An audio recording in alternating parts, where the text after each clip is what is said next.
Good morning guys, I hope you're well. Today we're going to be starting a new unit and it's all to do with volume. So before we get into volume, in today's lesson we're going to be recapping how to find the area of a 2D shape. So you've seen this all in year 7, but it's been about a year since we've seen it together. So we're going to recap 2D shapes today, and then over the next few lessons we're going to be moving on to new learning involving volume.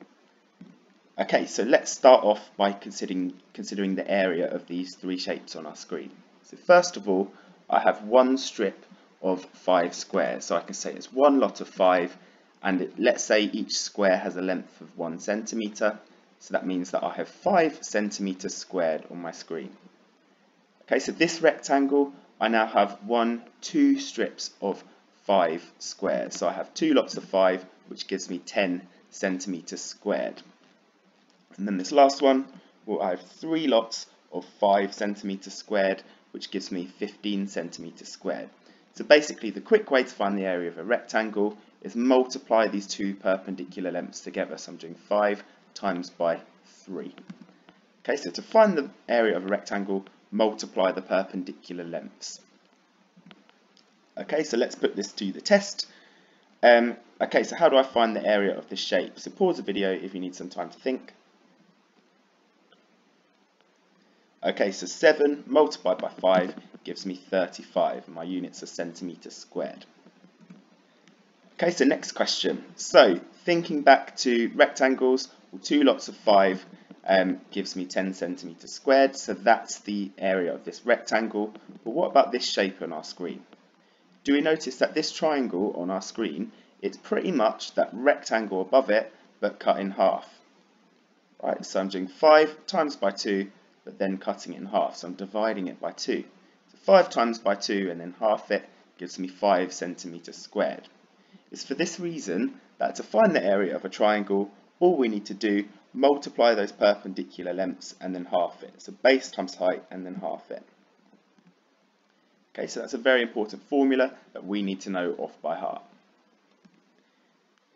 Okay, so thinking about what we just said about triangles, please can you tell me which calculation would give me the area of this triangle? So pause the video if you need some time to think.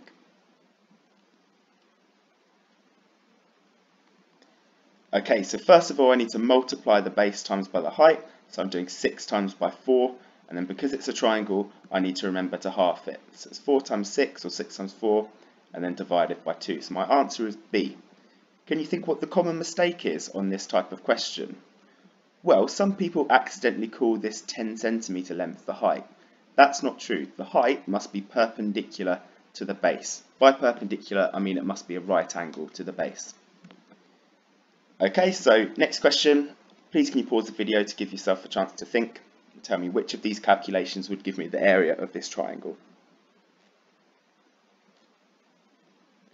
Okay, so remember what we need to do. We do the base times by the height and then half it. So if my base is 3, my height must be perpendicular, so right angled to the base. So the height is not 12, it's 10. I need to do 3 times by 10, base times height, and then half it. So 3 times by 10 divided by 2. A would give me the area of this triangle. Okay, so thinking back to a few slides ago, we know that, okay, so to find the area of a rectangle, we multiply those two perpendicular lengths together. So I do 6 times by 4. Alright, but what happens if I take this rectangle? So imagine if it's a piece of card or something like that. I get a pair of scissors and I chop it along this dotted line.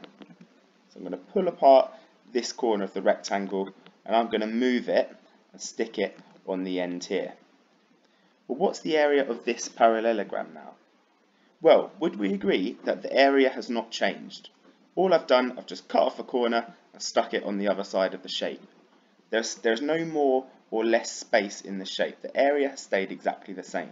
If this blue shape was a piece of paper, I still have the same amount of paper. So I have the same amount of area, and it's for this reason that to find the area of a parallelogram, it's the exact same process as finding the area of a rectangle. I just do the base times by the height. So I do 6 times by 4. Okay, so 6 times by 4 would give me 24 centimetres squared. So that would be my area. Okay, so putting that to the test, A, B, C or D, please pause the video if you need some more time to think. Okay, so I'm doing the base times by the height. If 6 is my base, what would the height be? So my height has to be perpendicular to the base, so my height is 8. So if 6 is my base, I see my right angle here, so the height length is 8. So 6 times by 8 gives me 48, so therefore my answer is B, 48 centimeters squared. Okay, so last shape we're going to recap is a trapezium. Alright, so we're going to look at how to find the area of a trapezium. Well, there's a formula we can remember, so I don't know if you remember this from year 7, so it's a half of A plus B multiplied by H. Okay, so what this means is A and B are our parallel lengths, so they're the lengths that would never meet if they were to go on forever. So A and B are my parallel lengths, and H is the height, which is just that length between the parallel lengths here. So using my formula, my area is a half of A and B. Well, what are A and B in our question? Well, A and B are my parallel sides, so it's the 8 and 10 side. So it's a half of 8 and 10, and then I'm timesing it by 3. So I'm timesing it by that height in between them. So this means I'm doing a half of 18. So a half of 18 is 9, and then I'm timesing it by 3. So 9 times by 3 gives me 27 centimeters squared, which is my answer. Okay, so last multiple choice question of the lesson. Please can you choose A, B, C or D and pause the video and give yourself some time to think before I reveal the answer. Okay, so let's think about our formula. So the area of a trapezium is a half of A and B times by the height. Well, what are these lengths A and B? Well, remember A and B are the parallel lengths. Which two lengths are parallel? Which two lengths would never meet if they were to go on forever? Well, the 9 and the 15 are my parallel lengths, so I'm doing a half of 9 and 15, and then I'm multiplying it by H, which is the height, which is 7. Okay, so a half of 15 at 9, well that means a half of 24, right? So a half of 24 times by 7. A half of 24 is 12, so really I'm doing 12 times by 7, so that gives me a solution of A, which is 84 centimeters squared, and that is my final answer. Alright guys, there's your recap.